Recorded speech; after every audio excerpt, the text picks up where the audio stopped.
Chapter 10. The Weight of Fire. The first thing Briar felt was the cold.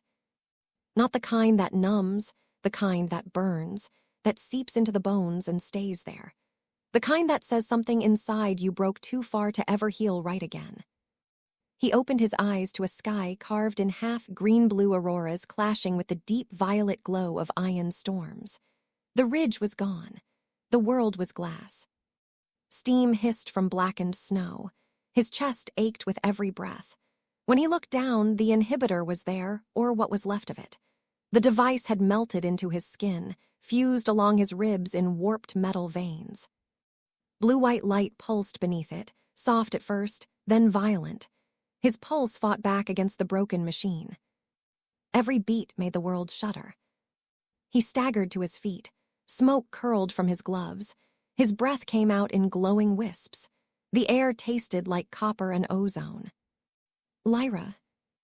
Her name barely left his mouth before he saw her, half-buried, shield shattered, armor cracked. Her light aura flickered like a dying candle. He fell to his knees beside her. Come on, come on. Her pulse was there, weak, real, that was enough. He dragged her clear of the debris, the inhibitor flaring with every movement. Energy leaked from him in bursts, cutting lines into the snow. Each one hurt more than the last. When the sky started to hum, he looked up, ready for another attack, but the sound wasn't ion. It was human. A recovery craft broke through the clouds, blue thrusters blazing. A voice cut through the wind. Contact located. Genesis signal unstable. Prepare containment. Briar barely had time to curse before his legs gave out. The last thing he saw was the broken inhibitor sparking across his chest, and the faint glow of a drone's scanner hovering over him. He woke to white light. A faint hum, a pulse monitor, the sterile scent of synthetic air. He wasn't in Haven 9 anymore. The ceiling above him was smooth, curved metal, reinforced, old-world engineering.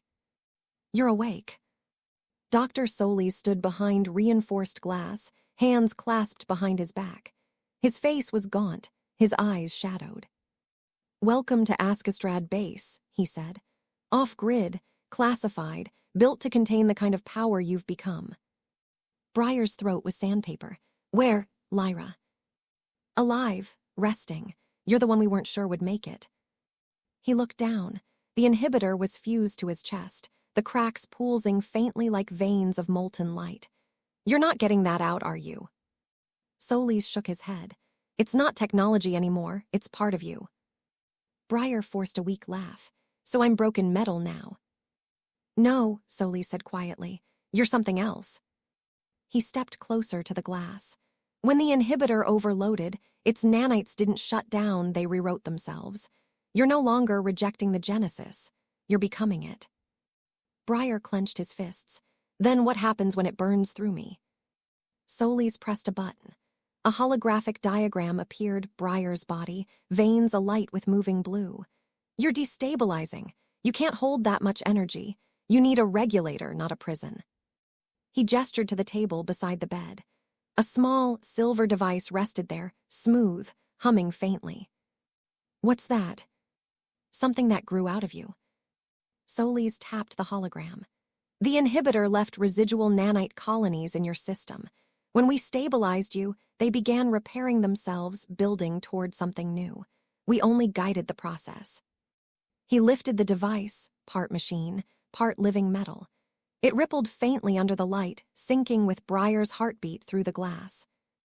This is the stabilizer, Solis said. It's not a replacement, it's the inhibitor's evolution. Briar stared at it, voice low. So the thing that almost killed me wants to help now.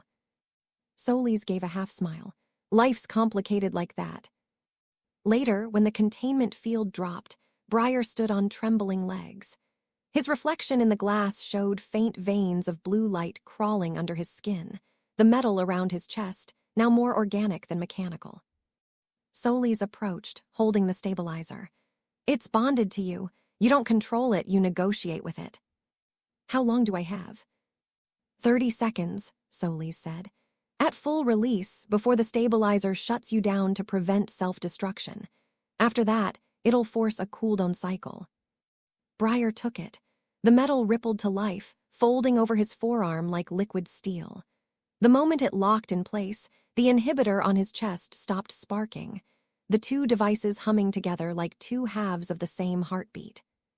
For the first time since the ridge, the pain dulled. The pulse steadied. Briar looked at Solis. 30 seconds. Make them count. That night, Lyra found him by the observation window. The sea outside was frozen black, the auroras bleeding red at the edges. "You shouldn't be out of bed," she said. "I don't sleep well," he answered. She stood beside him in silence, the storm reflected in her eyes. "Solis says your body's adapting. That stabilizer's the only thing keeping you alive." "Yeah," he said quietly. "Feels like I traded one cage for another." "Maybe," she said, "but this one has a door." He glanced at her, the faintest smile tugging at the corner of his mouth. Outside, lightning rippled across the clouds, violet and alive. The ions were moving again. Briar's hand tightened around the stabilizer. Its pulse matched his. "Next time," he whispered, "I'm ready."